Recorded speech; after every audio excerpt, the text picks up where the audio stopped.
Okay, hello everyone. Another video, new project as part of my 10mm experiment for this year. Following on from finishing up my chain of command forces, I've had a few other things kind of in the back of my mind I'd like to try. I've obviously got my Warmaster Romans and Warmaster Ancients Romans and Barbarians on the go. But I've had thoughts about doing a few little quick projects in 10mm and was inspired by something I saw on the Lead Adventurers forum. Someone on there had based up some Napoleonic units in an interesting way, and I thought it would lend itself very well to 10mm. And looking around a few games I wanted to try, one of those was The Men Who Would Be Kings, which is part of the kind of like Rampant series, the Blue Book series from Osprey. And in looking at that, thought about trying some Northwest Frontier Brits versus the kind of Afghans or Pathans. So that's what I've gone and done. So let me show you these. This is the first one, first unit. You can focus on these. I'll have to bring this one in.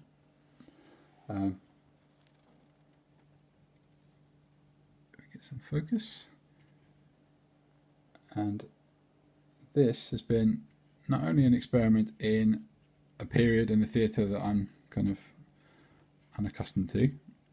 The basing I mentioned is this whole unit to a single base with a dice frame in the back, so you can essentially drop some dice in. And that's just setting off my OCD. The dice frame, you can set some dice in to show the strength points remaining for the unit. So as they take wounds, you basically drop down one of these, and so on. Which I really like. I like this single base with the unit on. It does throw up a few questions with kind of cover and what can you see and what can't you see. But if I base both sides up exactly the same way, the consistency is there. That you can see the base. I'm going to kind of treat this as a kind of zone of influence.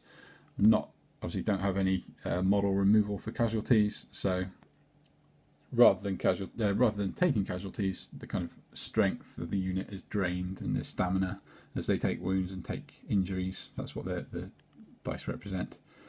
But all the while, this is their kind of zone of influence and where they could get hit and take incoming fire from. So I've been making up an army of these, and this is obviously the British. I've got some Afghans on the go,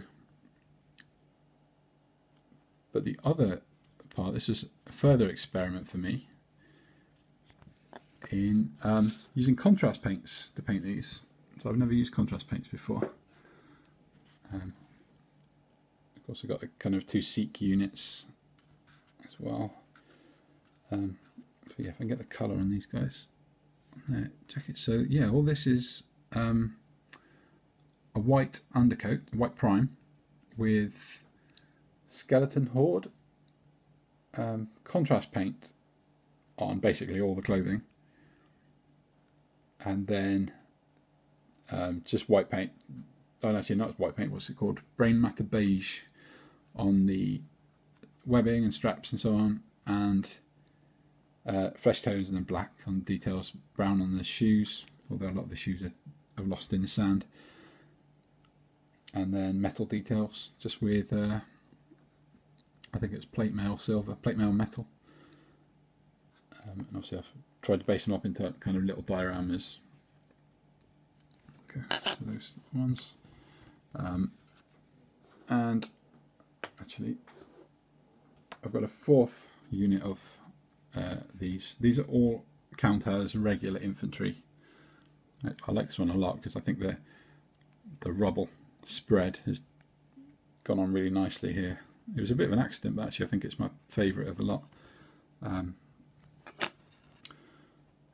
Yeah, so these are all represent regular infantry in the game, and they're all 6 points each. So this is 24 points as a force, but because I've got 2 kind of Brit units and 2 Sikh units, if in the future I wanted for some reason to distinguish them between regular and irregular in one way or the other, I can do that.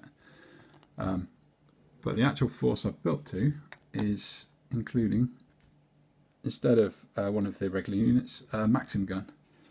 So this is a smaller base. I think this is a 50mm base, the others are 80. Just with a Maxim gun on.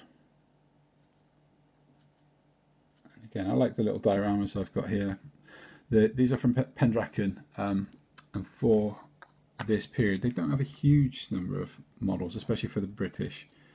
You can see lots of repetition in the models, but I think I've got a lot out of them. I've enjoyed how they've gone together. Yeah, and I really like how they've come out. As I said, this only really took me about a week to paint. With the contrast paints, they've gone together really quickly and really nicely. I'm trying the contrast paints further for the Afghan army with a few brighter colours, and similarly they're going together nice and quickly. I'll show those off soon. Just put another unit up there. But yeah, that's another force done incredibly quickly, which with the 2 chain of command armies gives me three forces done in 3 months so far at the start of March as I'm filming this. My Romans are nearly there for War Master, and my Afghans are nearly there, so I could have 5 armies done but in 4 months pretty much. But yeah, I'm really happy with how these have come out, and I'm keen to get this game played. The rules add quite a bit to Lion Rampant and Dragon Rampant, but I think with the basing I've gone for here, it's also taking out a few of the rules that I'm going to have to think about and just kind of simplify taking hits and so on. But yeah, very pleased with how this has turned out. Pleased that I'm pushing the kind of experiment with the 10mm stuff. I am enjoying it, I am liking it an awful lot, and I think I'm going to carry a few of these techniques forward into other projects. The contrast paints are interesting. These initially I treated them a bit like a wash and kind of covered the whole model, and that was probably a mistake, but I changed the technique with the later units. I was really pleased with how they were coming out, and just kind of being a bit more patient with the paints, thinning them down a bit, the contrast paints. And I like the final result. So yeah, I might use those more going forward. I think other people have said they're definitely like kind of another tool in the arsenal to save. You don't want to use them all the time, but they've got their place. Yeah, so that's another army down. Hope you've enjoyed that, and I shall look to make some more videos shortly. So I hope everyone's very well, and take care.